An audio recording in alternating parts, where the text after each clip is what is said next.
Hello friends, हमारा आज का जो वीडियो है वो है poem she walks in beauty के बारे में। लॉर्ड जॉर्ज गॉर्डन बायरन ने लिखी है। ख़ास बात जो है गॉर्डन बायरन के बारे में, उनके जीवन से संबंधित कुछ एक चीज़ें हमारे लिए जानना ज़रूरी है। उनकी मदर कैथरीन गॉर्डन बायरन जो थी, उन्होंने लव मैरिज की थी उस समय में अपने माता पिता के खिलाफ, परिवार के खिलाफ जाकर के, और ये मैरिज बहुत बड़ा कोलैप्स साबित हुई उनकी लाइफ में। प्रेग्नेंट थी वो जब अपने पेरेंट्स के पास वापस लौट आई, और उस समय की जो स्टैटर्ड कंडीशंस उनकी लाइफ की रही, उनका परिणाम ये हुआ कि उन्होंने एक हैंडीकैप्ड बच्चे को जन्म दिया, जो कि बाद में इन लिटरेचर का एक बहुत ही famous personality George Gordon Byron बना। गॉर्डन बायरन बेहद खूबसूरत थे और काफ़ी अट्रैक्टिव पर्सनैलिटी के साथ साथ वो पॉलिटिक्स में भी काफ़ी एक्टिव रहे, और कई लेख उनके काफ़ी फेमस रहे, जिनमें उनकी famous poem child Harold's pilgrimage जो है वो उनकी सबसे फेमस पोयम है, और इसने उन्हें रातों रात पॉपुलर कर दिया था। इस पोयम के अंदर उन्होंने अपनी जीवनी को प्रस्तुत किया है, ऑटोबायोग्राफिकल पोयम हम इसे कह सकते हैं। इसके अलावा डॉन जुआन भी उनकी एक बहुत ही प्यारी रचना है। ये दोनों रचनाएं उनकी काफ़ी फेमस है। सेकेंड ईयर के सिलेबस में जैसा कि ये पोयम ऐड की गई है, तो आप सेकेंड ईयर के स्टूडेंट्स को कम से कम उनकी इन दो रचनाओं के नाम तो याद होने ही चाहिए। जब भी एक नंबर में क्वेश्चन बनता है तो इस तरीके के क्वेश्चंस पुट किए जाते हैं। अब हम पोयम की बात करते हैं, शी वॉक्स इन ब्यूटी की। शी वॉक्स इन ब्यूटी को लिखने का भी उनका एक पर्टिकुलर ओकेज़न, एक पर्टिकुलर कारण रहा। इस पोयम को लिखते वक्त उन्होंने अपने कज़िन रॉबर्ट विल्मोट की वाइफ एन विल्मोट को देखा था एक पार्टी में, और पार्टी में उनका जो आना था वो कुछ इतनी खूबसूरत लग रही थी कि उन्हें देखकर के बायरन ये पोयम लिखने पर विवश हो गए। एन विल्मोट का नाम ध्यान रखना है। एन विल्मोट की खूबसूरती से प्रेरित होकर के उन्होंने इस पोयम को लिखा है, ये चीज़ भी ध्यान रखिएगा, क्योंकि आप लोगों के एक नंबर के क्वेश्चंस बहुत सारे पुट होते हैं, तो उनके हिसाब से भी ये चीज़ ध्यान रखना आपके लिए बहुत ज़्यादा ज़रूरी है। She walks in beauty poem start करते हैं अब। शी वॉक्स इन ब्यूटी, वो सौंदर्य को साथ लेकर चलती है या वो चलता फिरता सौंदर्य है। लाइक नाइट, ड्रेस जो थी उनकी उस रात को काले सितारों वाला एक गाउन था, सितारों वाला काला गाउन था। उस ड्रेस के कारण उन्हें लाइक नाइट से कंपेयर किया गया है। लाइक द नाइट, जैसे तो रात हो, comparison simile figure of speech है। Like the night of cloudless climes, कौन सी रात? वो रात जबकि बादल नहीं है। बादल नहीं होते हैं तो क्या होता है? सितारे चमकते हैं, तो वही स्थिति है उसकी भी। Like the night of cloudless climbs, बादल रहित रात की तरह है वो। एंड स्टारी स्काईज, जबकि सितारे आकाश पर छाए रहते हैं। उनकी ड्रेस का वर्णन है, एक तरह से उनकी ड्रेस ब्लैक गाउन था सितारों के वर्क वाला, तो शायद इसलिए भी पोयम में सेकंड लाइन के अंदर cloudless climes and starry skies, cloudless climes में भी एलिट्रेशन फिगर ऑफ स्पीच का यूज़ किया गया है, और स्टारी स्काईज में भी। क्लाउडलेस क्लाइम्स, बादल रहित क्षेत्र या जलवायु। स्टारी स्काई, सितारों से भरी हुई आकाश। तो एस एस और सी सी का रेपिटेशन है, एलिट्रेशन फिगर ऑफ स्पीच है। And all that is best of dark and bright, हर वो चीज़ जो कि अंधियारे में और आकर्षक में खूबसूरत, सर्वोत्तम हो सकती है।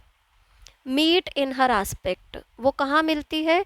इन हर आस्पेक्ट, उसके व्यक्तित्व में जाकर के वो हमें मिल जाती है। Meet in her aspect and her eyes, उसके व्यक्तित्व में, उसकी आँखों में हमें ये चीज़ें मिलती हैं। आस्पेक्ट जो है यहाँ पर उसके व्यक्तित्व, हर पर्सनैलिटी को रेफ़र कर रहा है।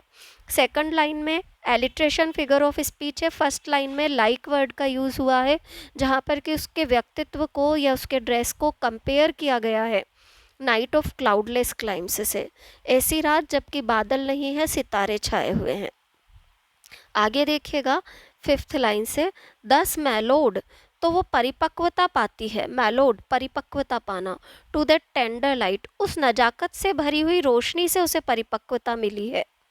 वो नजाकत से भरी हुई रोशनी विच हेवन टू गोडी डे डिनाइज, जो कि भगवान ने, हेवन यहाँ भगवान, स्वर्ग आकाश से नहीं भगवान से है, वो भव्यता या वो नजाकत से भरी हुई रोशनी जो कि भगवान ने भव्य दिनों तक को देने से इनकार कर दिया है, वो रोशनी कहाँ मिलती है? उसके व्यक्तित्व में, उसकी आँखों में, सब जगह।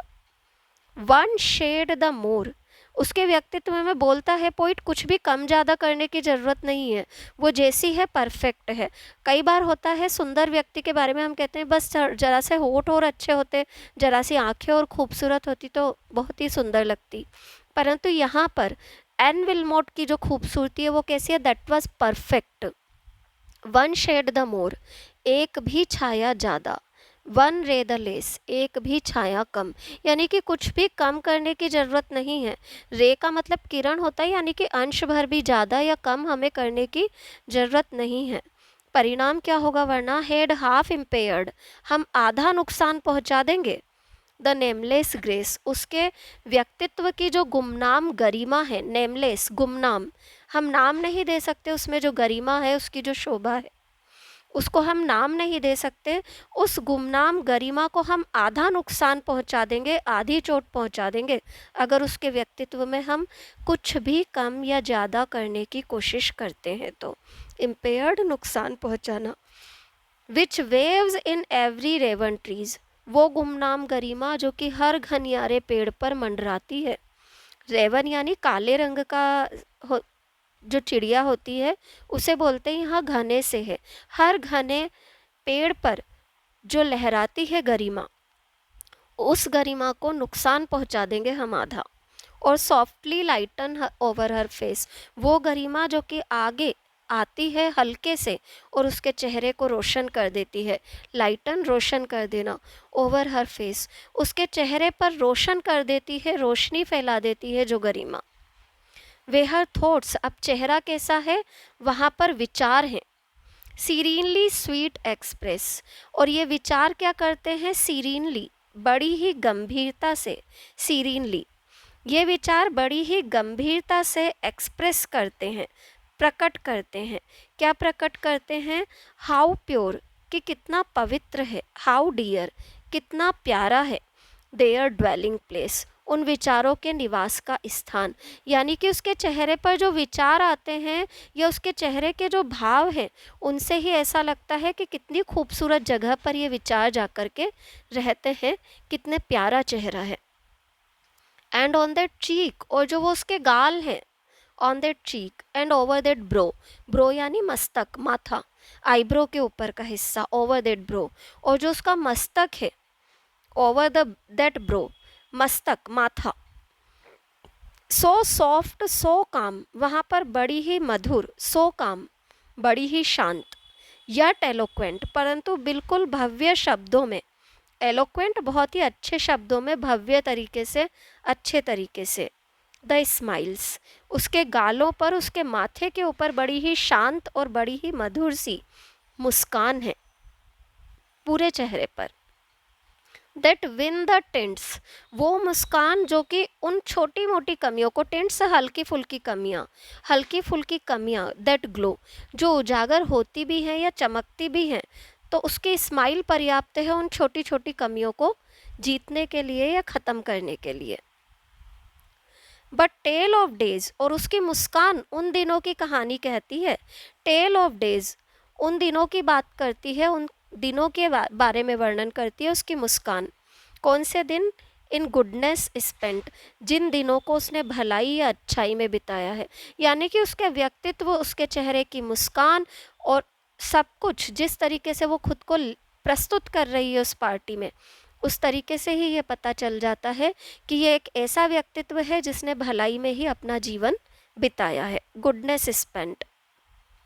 A mind at peace with all below, उसके चेहरे की मुस्कान को देख करके क्या लगता है कि यह मस्तिष्क जो है उसका, वो वास्तव में क्या है? इस धरती के हर प्राणी के साथ बड़ी शांत अवस्था में है। A mind at peace with all below यानी धरती पर जितने भी लोग हैं उन सब के साथ उसका मन बड़ी शांति की अवस्था में है। अ हार्ट, एक ऐसा हृदय, हुज लव इज इनोसेंट, जिसका प्रेम कैसा है, मासूमियत से भरा है। उसका हृदय कैसा है, उसके हृदय में मासूमियत से भरा हुआ प्रेम है। यहाँ पर पोयम कंप्लीट होती है। पोयम में 2 फिगर्स ऑफ स्पीच यूज़ की गई हैं। एक तो सेकंड लाइन में एलिट्रेशन फिगर ऑफ स्पीच है। फर्स्ट लाइन के अंदर पोइट ने लाइक वर्ड का यूज़ करके सिमिली फिगर ऑफ स्पीच का यूज़ किया है, नाइट ऑफ क्लाउडलेस क्लाइम्स। एक जो खास बात इस पोयम के माध्यम से पोइट ने केवल एन विल्मोट की खूबसूरती को नहीं प्रस्तुत किया है, वो तो मेजर थीम है ही पोयम का, परंतु उससे भी बड़ा मुद्दा जो उन्होंने प्रस्तुत किया है कि हमारे अंदर की जो सुंदरता होती है वो हमारे चेहरे पर, हमारे व्यक्तित्व तक में झलकने लगती है। इसलिए व्यक्ति को क्या करना चाहिए, अपने दिनों को खूबसूरती और अच्छाई में बिताना चाहिए। वीडियो अच्छा लगा हो तो लाइक, सब्सक्राइब, शेयर ज़रूर करें आप मेरे चैनल को। Thank you everyone.